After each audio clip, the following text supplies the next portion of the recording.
principes qui sont parmi tant d'autres le respect de la démocratie et d'un état de droit, et non de suivre aveuglément la politique de Sarkozy en Afrique, qui est une sorte de banditisme d'État dans ces anciennes colonies.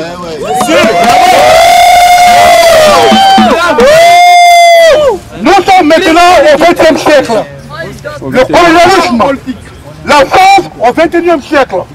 Le colonialisme, la France-Afrique et le néocolonialisme n'ont aucune chance de réussir avec les générations montantes en Afrique. Jamais! L'Afrique et le monde n'ont pas besoin d'un Napoléon Biche en la personne de Sarkozy. Mais des hommes politiques qui respectent les principes universels, régissant les États entre eux et qui sont le respect de la souveraineté des États et de leur indépendance.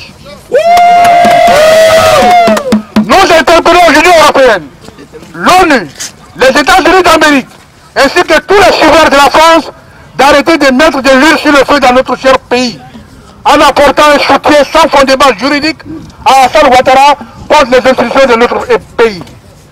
Nous saluons l'initiative de l'Union africaine et de la CEDEAO de privilégier la voie de la discussion politique à celle de l'intervention militaire, comme souhaité par la France et certaines puissances.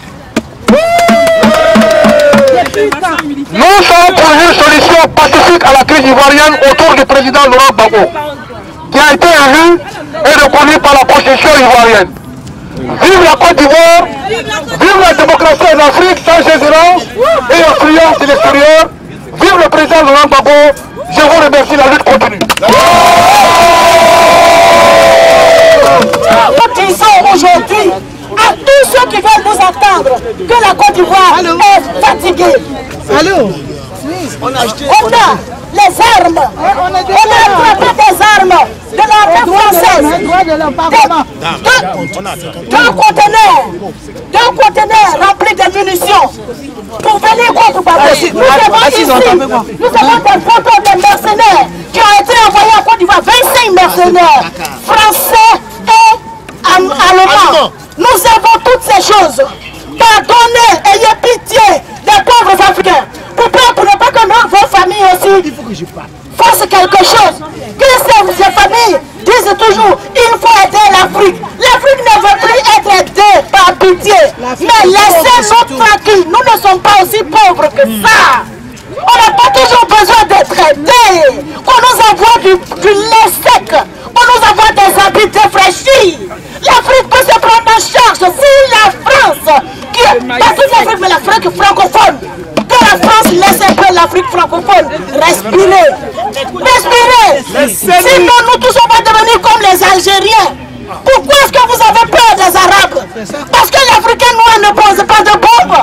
Parce que l'Africain noir n'attaque pas. Parce que vous voulez nous révolter. Laissez-nous tranquilles. Al-Qaïda, la France s'appelle de l'Al-Qaïda. J'en ai fini. Laissez-nous tranquilles, ce sont les mots de fin. Laissez-nous tranquilles. Pourquoi cette belle France de mon grand-père, cette belle France de mon père, pourquoi cette France doit-on la haïr? Pourquoi cette France des droits de l'homme doit-on maintenant la haïr? Wamba du Cameroun qui va s'exprimer, frère. Que nous lançons une motion, alors criez votre ras-de-bol.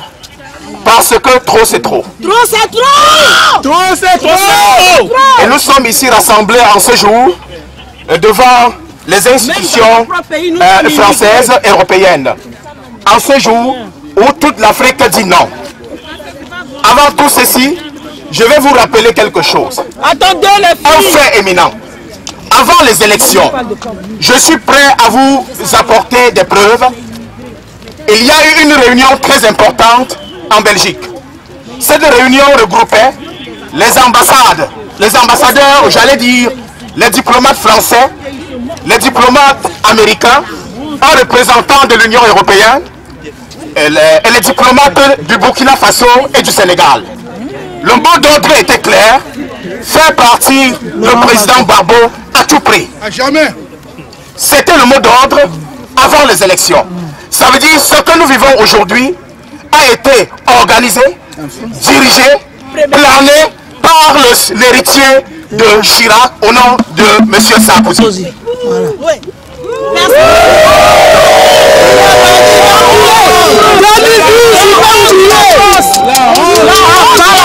Nous disons non parce que Abbas Sarkozy, oui. Parce que jamais la France-Afrique n'a été assez arrogante, assez avilissante et assez asservissante que depuis que Nicolas Sarkozy a été élu le président de la République française. La mère depuis.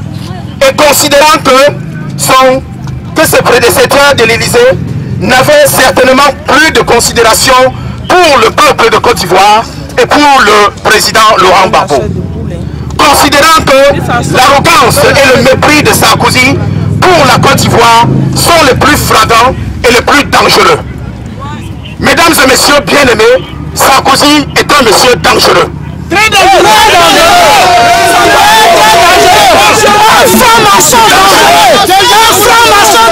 Parce que Sarkozy n'aime pas le peuple français. On veut pas le Sarkozy l'Afrique. Et a utilisé le peuple français en Côte d'Ivoire en 2004 comme bouclier humain pour pouvoir justifier la fusillade qui a eu lieu à l'hôtel Ivoire, où il y a eu des centaines de morts et nous attendons aujourd'hui que le CPI traduise les soldats français et en commençant par les soldats Sarkozy, les soldats français par début de génocide. Nous Africains, nous disons non à cette France décomplexée qui meurtrit le peuple de Côte d'Ivoire en toute impunité, en complicité avec ces diplomates européens, américains, avec des forces onusiennes qui ces derniers temps se sont comportés en Côte d'Ivoire comme une bande mafieuse et terroriste en solde de l'Élysée.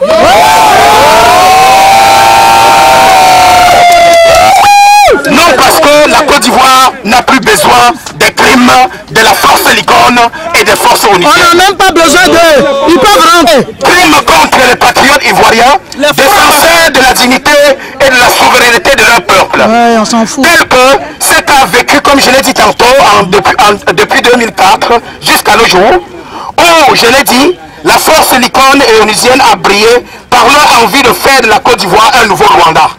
Rwanda bis. Oui, Rwanda bis.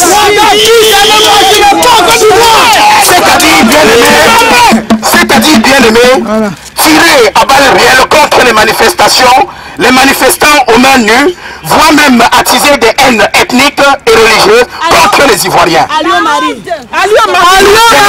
Ces crimes et exactions que l'héritier de Chirac livre contre le peuple de Côte d'Ivoire. Nous nous dressons contre cette guerre de terreur et de déstabilisation qui n'a pour objectif que d'installer à tout prix et par force son ami Ouattara à la tête de l'État de Côte d'Ivoire, même si cela provoquerait des milliers de vies humaines. On veut une Côte d'Ivoire libre. Disons cette fois-ci que M. Sarkozy et ses ennemis, qui sont bien sûr les ennemis de l'Afrique, sont allés très loin, car la ligne rouge a été débordée. Oh oui, franchi. Car tout ce qu'il se préparait depuis l'an 2002 en Côte d'Ivoire a été dévoilé au grand jour, et l'Afrique dit à une seule voix non. Non, colonialisme. Mesdames et messieurs, ce système France-Afrique croyait que les Africains avaient des écailles aux yeux, ils ne pouvaient pas voir, des bouchées dans les oreilles, ils ne pouvaient pas entendre. Aujourd'hui, les écailles sont tombées, nous pouvons bien voir et nous refusons qu'on nous retire notre vision.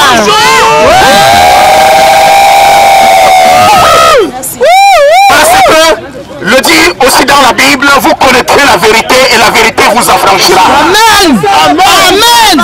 Il y a un Dieu. Il y a un Dieu. J'en profiterai ici pour vous dire que nous, peuple d'Afrique, en solidarité, avec la solidarité avec le peuple de Côte d'Ivoire, nous vilipendons atrocement cette attitude mercenaire de l'Élysée, tout en leur rappelant que la Côte d'Ivoire n'est ni une province française, ni une terre à l'abandon, où n'importe quel aventurier, qu'il soit de l'Occident ou américain, ONU ou l'ONUCI ne peut se prévaloir l'ancienne paternité. Jamais.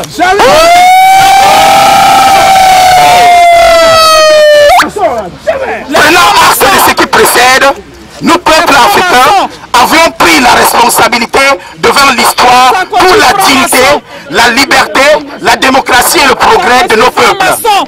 Dans un sens où Franck Fanon déclara, chaque génération doit, dans une relative opacité, découvrir sa mission. Ça veut dire l'accomplir ou de le trahir. Et nous décidons de ne pas trahir l'Afrique.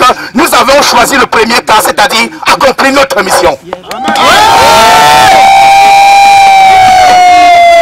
À cause de ce petit pétrole en Côte d'Ivoire, la Côte d'Ivoire, mesdames et messieurs, la Côte d'Ivoire est décidée de ne plus subir les folies de la France-Afrique. Vous le savez bien, les puits de pétrole sont vides dans le Proche et Moyen-Orient. Dans le Golfe aussi. Les musulmans et terroristes, j'allais dire, ne donnent pas la tâche facile aux Occidentaux. Et dès lors qu'ils ont découvert qu'au Golfe de Guinée, il y a des puits de pétrole, alors ils ont constaté qu'ils avaient une pierre dans la chaussure. Voilà. Monsieur le président Gbagbo, qui incarne, je vais vous dire, mesdames et messieurs, l'espoir d'un peuple. On a assassiné Patrice Lumumba et ils ne comprennent pas que jusqu'aujourd'hui le président Gbagbo ne soit assassiné. Ceci pour ternir les espoirs d'un peuple. Ceci pour enterrer ce que ce monsieur incarne pour toute l'Afrique. Je t'aime, président Laurent Gbagbo. Je t'aime bien. Et nous allons, les soldats onusiens vont traverser le port pour venir arracher un grain de péché.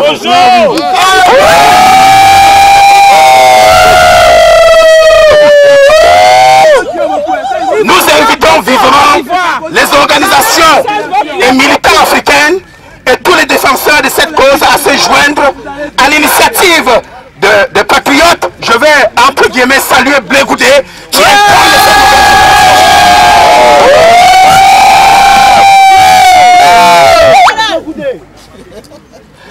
Nous disons, mesdames et messieurs, que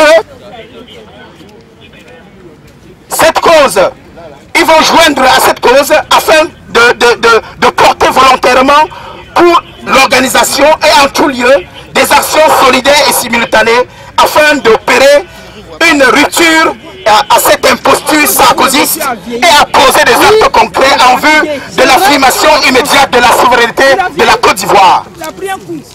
En ce début du XXIe siècle, à l'heure d'une nouvelle phase de grandes œuvres, manœuvres géopolitiques, la mission incontournable de notre génération est de libérer l'Afrique, disons clair, libérer la Côte d'Ivoire du néocolonialisme afin d'ouvrir les perspectives d'espérance pour le continent et pour un monde de paix dans lequel l'Afrique qu'incarne le président Gbagbo trouvera enfin son épanouissement. Et cela commencera par la Côte d'Ivoire. Amen. Cela commencera par la Côte d'Ivoire où nous sommes prêts à faire tout pour défendre sa souveraineté et ses institutions. Pour cette perspective, nous, Africains du monde, nous disons non. Non au maintien du néocolonialisme en Côte d'Ivoire. Il y en a marre. Non au lynchage médiatique des institutions ivoiriennes par Sarkozy et ses amis qui sont des ennemis de l'Afrique. Non aux faux accords de défense de la France-Afrique, symbole de coup d'État en Côte d'Ivoire et le préparé français. Dans toute nous disons non aux forces partiales onusiennes, l'armée française et ses bases en Côte d'Ivoire et ailleurs. On ne veut plus la France licorne. Non aux parodies électorales de M. Sarkozy. Non au génocide. Non au génocide que Sarkozy en Côte d'Ivoire. Non, génocide. Ensuite, mesdames et messieurs, nous disons non au pillage des ressources de Côte d'Ivoire, au mensonge et à la manipulation de l'information par France 24, qui est un groupe média aux sales besognes. C'est le mot. Non, mesdames et messieurs, parce que honte à TV5 et les institutions population ivoirienne ne se